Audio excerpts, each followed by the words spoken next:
So thank you very much, everyone, for being here. We're going to, despite all of this, our intention was really to keep this fairly informal, and the hope is to open things up here in a second so that you all can ask some questions. I did very quickly want to explain why we decided to do this today, and there are two reasons. The first, a number of you have asked for an opportunity to speak with Elwood over the past several months. But we decided that while our motion for a new trial was still pending in front of Judge Cross, and then while the state's appeal of this, her decision was pending in front of the First District, we thought it was best to let the evidence and the law speak for Elwood. Now that the court has ruled, both in the trial court and the Court of Appeals, we feel more comfortable giving you some opportunities to speak with Elwood and see how he's doing. The other reason why we wanted to do this, I suppose, would be to correct the narrative, or at least recalibrate it. For about 3 decades now, most of the coverage, almost all of the coverage of this case has been through the eyes of the prosecutors, and I think it's sufficient to say that we do not believe that is an accurate lens to view this case through. There are a number of things that prior statements made by the Hamilton County Prosecutor's Office have left out, have mischaracterized, and they do not tell the entire picture. And it's important that everybody understands what that picture is. So with that, I don't know that we have a statement prepared or anything to say, so we just assume open it up to questions.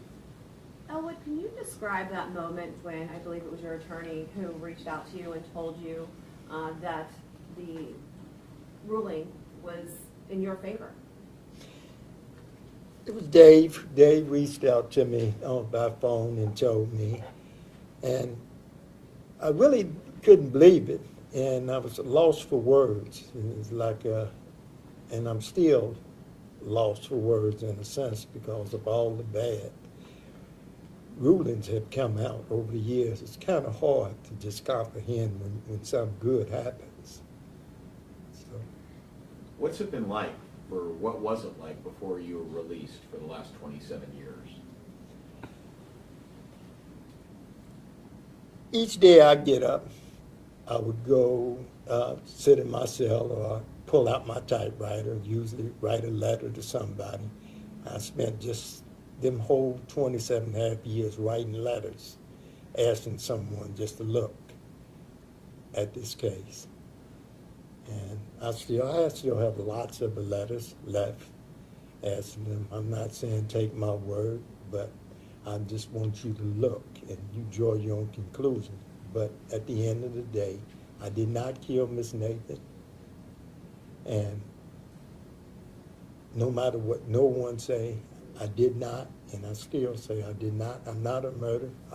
I was a thief, and I'm first to tell you, I got a pass, but it's not for violence. And Elwood, after spending so many years in prison, how did it feel to find out that there was evidence that was withheld from your initial trial? I felt it was a blessing. You know, I knew some of it, you know, but not as much that was withheld by some few employees, things they had said, you know. But Do you know who killed her? Do you have an idea who did it? No, have you I said don't. anything to the prosecution about that? Is No, there I anything you'd don't. like to share now? No, I do not. Nothing you want to share, or Share in what sense? We're not going to talk about the facts of the case or the charges as they are still pending. It's, as Elwood said, sufficient to say that he does not have any idea who was involved with the murder. What did you say in those letters? How did you plead your case? What did you say? I asked everyone to look at this case. Every person I wrote, that was the main word. I asked them to help me shed light on justice in Hamilton County and look at it. And I told them the day I was convicted and all. And that's about basically what it boils down to. Do you have ill will towards the prosecutor? I have no ill will towards no one. And I have learned, even before this, for me to be bitter,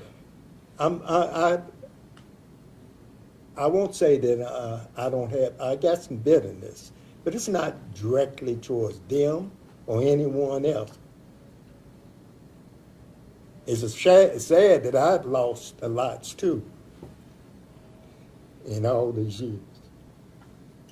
And since you've walked out in January, what has it been like adjusting? And is there anything that's been like the most shocking thing to you that's changed? Technology, and couple times I've been out and come down here to the office and all, and to see the city is totally changed, and it's a lot have changed. Anything you want to say directly to Ms. Davis's family? Do I want to say something, Jugman? Yeah, directly to her family? I say, as I've always said, I did not kill your mother. I had nothing to do with your mother's death. That's the only thing I have to say. Ellen, can you talk a little about, you have a strong family system support. Just a little bit about through the years, how were you able to get through day after day, year after year, really decade after decade, and kind of talk about your family support? My family have always reached out to them. They'll come and see me when they can and all. I would usually spend my day, them 27 and a half years in my cell. I had everything in my cell that for as comfort that you could have there. I also had a sewing machine at one time up there. I would sew and make things. So I would try to stay busy instead of think about all this and hoping for like some break would come. And the first break I think came is in 2019, 16, 17, with the subs reached out to me, and Dolores Subs. Dolores Subs, and I reached out to my attorneys and then asked them to look at it. What is the next step now? Is a trial date going to be set? What happens next? Trial date has been set. In January, when we were there for bond, Judge Cross set a trial date for February 5th, 2024. Have you heard if the prosecutor's office, they told me they're still considering what their next move is. Have you heard if they're going to ask the Ohio Supreme Court to take the case, or? We haven't heard anything yet, but I do know that since the First District reached its decision, Judge Cross has reached out to us to advance. We had a report hearing set this coming July. Now it's going to be in April. We're just trying to pick out a date. So the court has advanced it, I think. So that will prompt them to make a decision sooner or later. Technically, they have 45 days to file from the date of the Court of Appeals decision. And if they take it, then this whole trial date can then get pushed back more, is that correct? Or? The way we picked the trial date of February of 24 was with the thought that there would be appeals. So even if they take it, our hope is we could still keep the February 2024 trial date. How do you prepare for the next year? How do you Which- prepare for the next year, For the trial? for the trial? I'm looking forward, and that's about all I can say. I think that I'll still be vindicated. What are you going to do with your time between now and then? What I've been doing, making sewing and being with my family and nieces and nephews. Can you explain the teddy bears? Is that something you started while in prison? I did it before. I went to prison, and it was just opportunity to give me something to do in there, and so I started back. And one of the wardens, which was a director named Terry Collins, had come down, and he talked to me. He remembered and asked me, said he got me a sewing machine, so I started making quilts in there. That was the first time I made a quilt, and I made them for the World Relief Center, passing out blankets and all. I did in quilts, and this was just another extra hobby I picked up. Is there a favorite one? No, not really. I got more than that. He churns them out like a machine. Is this for so- an organization to raise money for them, or you No, just make, no. this is for your own This personal- just person I've given them away. I've given the people who have helped, have reached out and helped me in this. It's just my way of saying thank you. You should This, say. this yeah. one that he happened to grab, this is actually my son's bear. This is Elwood bear. He was very upset this morning when I told him I was taking it out of his bedroom to bring it down here, but assured him that he would get it back. Elwood, there are people who are going to say, this was a technicality that he got out on. He deserves to be back in prison. What do you say to those people? And I can't answer that question. I have to leave that to, Yeah, we can answer that question. I mean, there's nothing technical about evidence. I mean, it's not a technicality. What the court found is that the state withheld thousands of pages of exculpatory information that they had an obligation to disclose before the trial. That's not a technicality. So anybody who believes that isn't paying attention to what's going on. Is A this- lot of people just read the headlines, I guess. Right. What do you want the public to know? I want them to know the truth, and that Miss Nathan, just as I said, I had nothing to do with her death. And I feel sorry for the family, but I'm a victim as well. And my life has been taken. I think going to the technicality issue, if you want to call actual innocence a technicality, I think that might be something that all of you should take up with the prosecutor's office. Prosecutor's office, and this is one of the reasons we had this here today, they have put out consistently a false narrative. I think the prosecutor said they don't know anything about the hepatitis evidence, either in a press conference or on the radio. Go ask the prosecutors about the hepatitis evidence and how that fits in what they say happened to Rhoda Nathan. Because scientifically, medically, it could not have happened that way. Ask them about the 4,000 pages of evidence that they withheld, that they concede they withheld, that is complete with exculpatory information in it. And at the time of the trial, the law was really clear. There was no change in the law like some of the prosecutors have said. Go ask them those questions. Because when you get the answers to those questions, you will force the prosecutors to take a true, hard look at what's really going on in this case and see they don't have a case. So withholding thousands of pages of exculpatory evidence, ignoring exculpatory medical evidence that they conceded at the motion for a new trial. At that hearing, prosecutors conceded that evidence. Those aren't technicalities. So what happens at trial in a year from now? What will the result be? I think that uniformly on this side of the table, it's if we have a trial in a year from now or a day from now, the result's going to be a resounding not guilty. It won't even be close. What was the most important part of the exculpatory evidence? I know there's a lot of it, but can you pick one out? The most important part of it is all of it, and that's the point.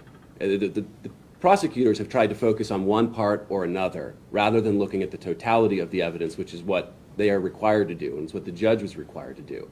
This isn't about Dolores Suggs. This isn't about the hepatitis or the Eikenella or any of the myriad other suspects that the Blue Ash Police Department declined to investigate. This isn't about key cards or the pendant or anything like that. It's about all of it, because the state has the obligation to prove beyond a reasonable doubt that Mr. Jones did something. And when you look at all of the evidence, it is impossible to come to that conclusion. A lot of time has passed since this trial, and people have passed away, and evidence is stored, and things happen to that. Do you foresee any difficulty in you guys being able to put on a good case, the prosecution being able to mount a case again, or anything like that that could prove to make this impossible to do? Not for us. Ultimately, the burden is the state's. I think that the passage of time is certainly something that the state, if they haven't already accounted for, will have to account for. We don't want to get into the details of what we think the trial will look like if it goes on, but I can say that if there is another trial in this case, and to be clear, there shouldn't be, if the prosecutors do their job and have any kind of honest evaluation of this evidence, there should not be a trial. But if there is a trial, it will not look anything like the trial that took place in 1996. It will be a radically different presentation of evidence. Do you see any variance with Joe Dieters no longer being there? we have to try the case against whoever's in the office, and whether it's Joe Dieters, Melissa Powers, or somebody else. That person doesn't change the evidence, and that person doesn't change the facts. And I think it might be even better for the prosecutor if it's not somebody who's been there. Melissa Powers is a fresh set of eyes on it. Hopefully she will look at what other prosecutors did not and look at the facts that they have now. And going to the question of will the trial be the same, will there be problems? If there are any problems, honestly, that's the prosecutor's fault. Because they had the 4,000 pages they withheld, they had it at the time. Had they given it and disclosed it like they were supposed to, maybe we've had a not guilty 27 years ago. Instead, they chose to withhold it, violate the constitutional obligations they have, and put themselves in this position, not Elwood.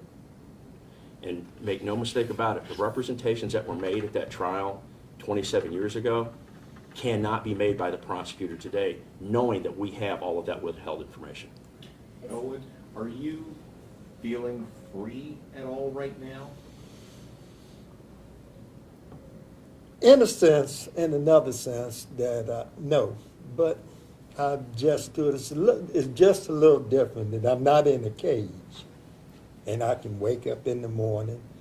I get up still some mornings at the time I did it there every morning at 5 in the morning.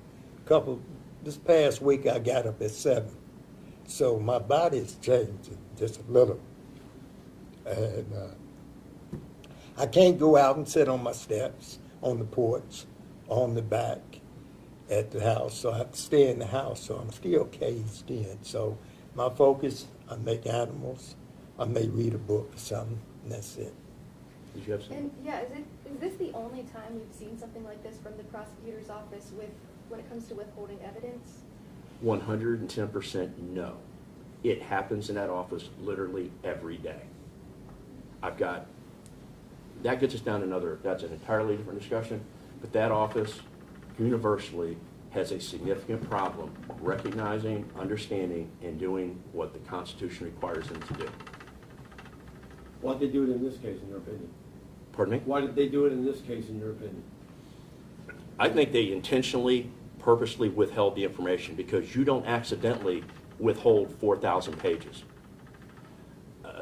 A witness statement, offense report, 1 or 2 documents, anything can be overlooked. You don't overlook 8 reams of paper. You don't make a statement and say the police eliminated all other employees. It had to be Elwood, knowing that in your office you have documents that put at least 3 or 4 other employees as likely suspects in the area at the time and coming from witnesses who worked there. So I believe, honestly, they intentionally and purposely withheld it for the very reason I just said. Had they released it to Elwood 27 years ago, they never would have got a conviction 27 years ago. To answer your question, why though, we think that's a question that the prosecutor should be asked. They've never denied that they withheld the evidence. They have never explained why they did it though.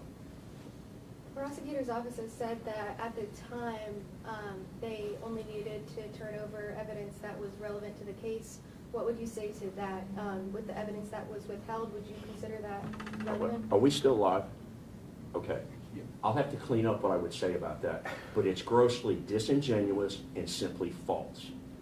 In April of that year, the same year that this trial started, the Supreme Court reaffirmed a decision from 1963, and it's not disclosed evidence that's relevant. It's disclosed evidence that's exculpatory or helpful to the defendant. How you can stand in front of a jury and say there was nobody else in the employee of Embassy Suites, they were eliminated, knowing that you have witness statements that put other employees there, that's exculpatory. So they, from what you said, clearly don't understand what their obligation is because it's not relevant, it's exculpatory. And to this day, they don't understand exculpatory. So I get really upset when they make that statement because it's simply false. Tell them to crack a book. It's not that hard to find out. Elwood, what has been the absolute best thing since you've been out? Cold beer, cold milk, what? I don't drink. So what's been the absolute best thing? For me to hold my nieces and nephews. I'm sorry? For me to pick up my nieces and abuse. You know,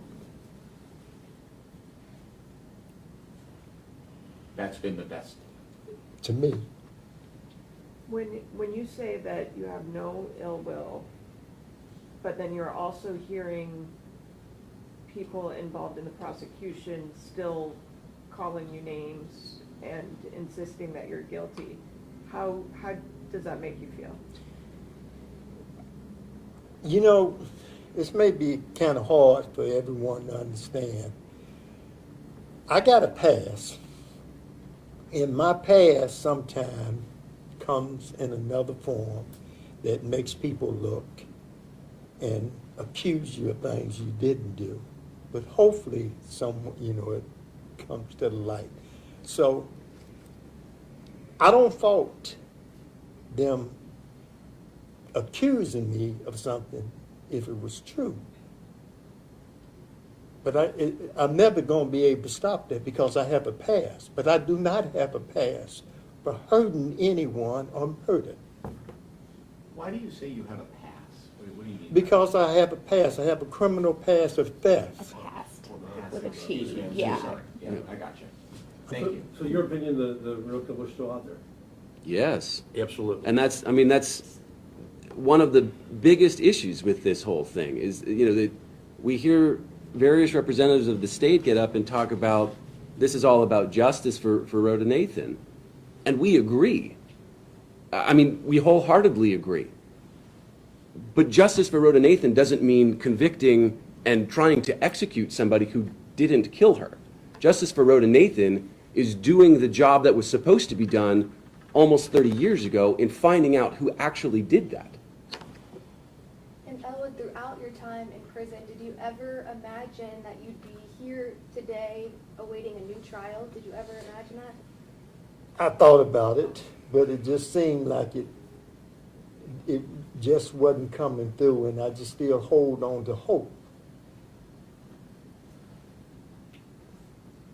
It's a thing, this old saying, my attorneys, federal attorneys and all used to tell me, is a bar that once you convicted of murder, to get over that bar, don't no one want to allow you to get back over that bar, even if you're innocent. And it's not about you saying you're innocent, you have to actually show some other means. And I'm just hoping I can live with hope. I think I can disclose, the morning of the hearing in December, when Judge Cross read her decision, we met with Elwood in the jail upstairs and just asked him how he was feeling, and he said, "I'm feeling hopeful." I think my read on that in hindsight was he's always been hopeful. He didn't have any real belief that it was going to happen. And when Judge Cross read her decision, you tell me if I'm wrong, just total disbelief. I was. Yeah. Because there's been a lot of hope over the Yeah. years, right? Yeah. You get one person to look at the case and then they hit an obstacle. Well, I had several people people I wrote, they said they didn't have the resources to investigate, get in it. And for a good example of that, in 2000, I think it was 2001, Forensic Files had wrote me and asked me for an interview, and I wrote them back and I explained to them, I said, I would give you an interview if you reinvestigate this case and report the facts as you uncover them. I said, if it finds against me or from me. They wrote me back, and I still have the letter to today. As a matter of fact, I sent you a copy of it. They told me with these words, it's not our job to find you innocent, and we don't have the resources. And I just told them that, yeah. Have you watched that Forensic Files? No, I haven't watched it. My attorneys now told me, I said, it's not me. They didn't interview me. I think they're going to have to pull that episode down because Yeah. it's scientifically false. Yeah. Elwood, are you still hopeful I'm more hopeful now. Elwood, people have been executed a lot sooner than 27 years. Mm-hmm.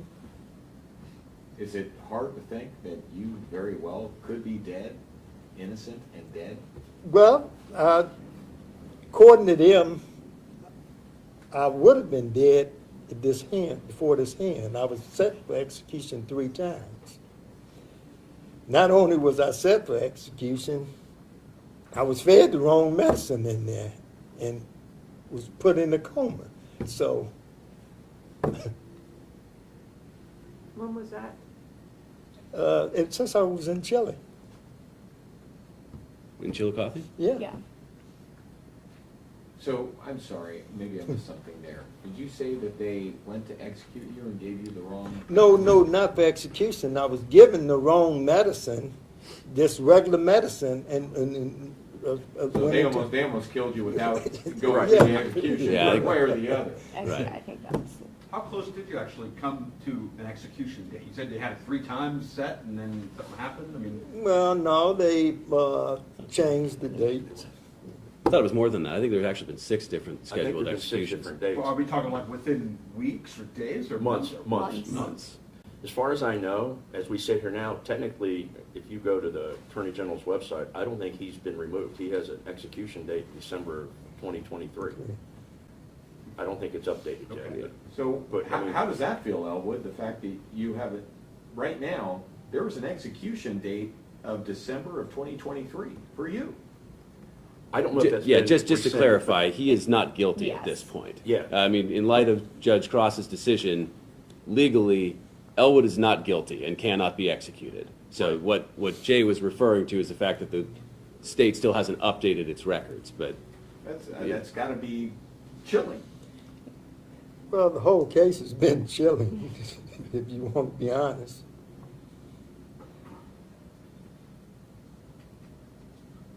Thank Thank you. you, guys. all right, thank you.